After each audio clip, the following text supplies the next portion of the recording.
Hi, I'm Catherine Brunch of Canine Support, and thank you for joining me today to celebrate 50 years of Tannington TTouch.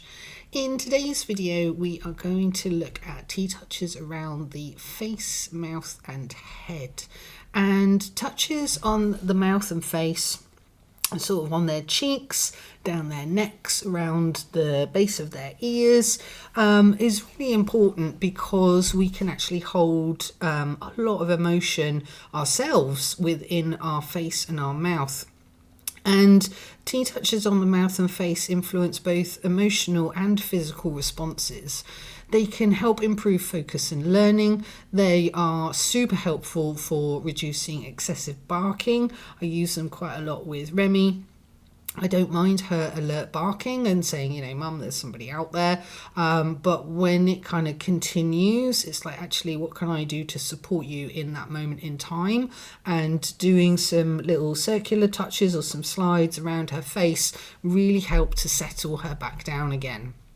It's also helpful for reducing excessive licking, chewing, mouthing, thinking of puppies, and kind of that hyperactivity that they can get. It is also super useful for dental work and for brushing their teeth if you're thinking about teaching your dog to be happy with their teeth being brushed. And dogs use their mouths a lot, especially when they are puppies. They like to explore the world by chewing and tasting. A large part of their brain is linked to the sensory and motor activity of the mouth. We think about barking and things like that, and it's also, the mouth has a strong connection to the limbic system, so the part of the brain involved in emotion, learning and survival responses, so that fight, flight, freeze. And changes around the mouth are often the first of an emotional shift. So we think about ourselves. If we feel that we are about to cry, then the first thing we might feel our lip quiver a little bit. But also we think about how else we use our mouths. We smile, we laugh, we might bite our lip if we are anxious or nervous about something or concentrating really hard. We grit our teeth. Like, so many emotions are held within our own mouths, and the dogs are exactly the same. So when we stimulate the mouth in a calm, positive way, we can encourage licking and chewing, but the gentle mouth activity really supports the parasympathetic nervous system, so that rest and digest, rather than that stress response that they can have. So I have got a couple of clips of Remy having some TTouch around her face, which I will share with you now. So this is Remy in a little armchair, and just some of that sliding with the back of my hand to start with, and then some circular touches with the back of my fingers. If we remember, this is less threatening than using the front of our hand or the front of our fingers. Where's the thing? Play that again for you. And the yawning could be that she is releasing the tension as I've done some of the stretches. It could be a little bit like, maybe I'm not too sure about it.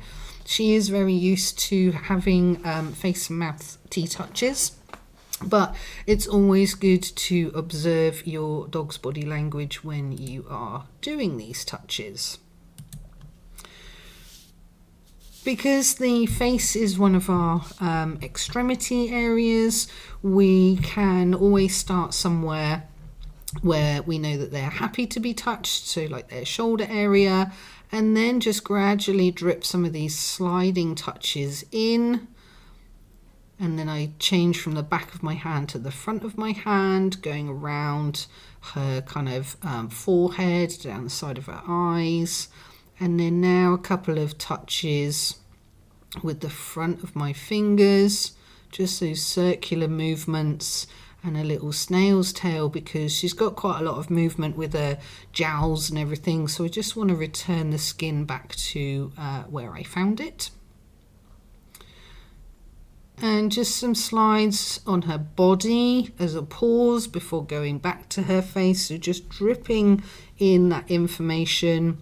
Fingers are a bit flatter that time because it felt more comfortable and natural for me. This is the most important thing, is that you feel comfortable doing these touches, that you're not bending your wrist awkwardly or stretching, leaning, making tension within your own body. So she lifted her head, so I gave her a little pause and then go back again. And many dogs initially find mouth work very non-habitual and maybe quite unsure. So always read your dog's body language and be willing to stop. Caution should always be exercised when doing the mouth TTouches because it is the bitey end. Stand or sit to the side of your dog, slightly behind the head with their face looking away from you, because again this opens up their exit route for them. If I was stood kind of right in front of her, then she might find that quite invasive and feel unsure about, I can't actually move to get away from you. So really important to have that open space in front of them.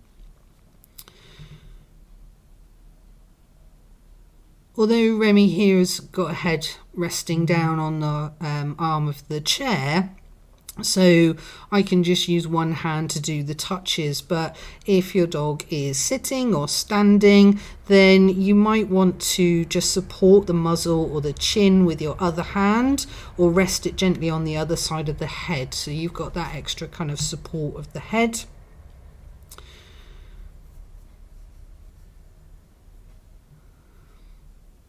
And the mouth and head TTouches done slowly and thoughtfully can help to soften this area, improve communication and create a better foundation for learning and emotional balance, as well as just a super relaxing couple of minutes to spend with your dog. If you try this with your own dog, start somewhere they already enjoy being touched, then progress to touch on the neck, gradually working towards their face if they are unsure, pausing often and looking for feedback from your dog. Thank you for watching, and I hope you find these mouth and face TTouches useful. I look forward to seeing you in the next video.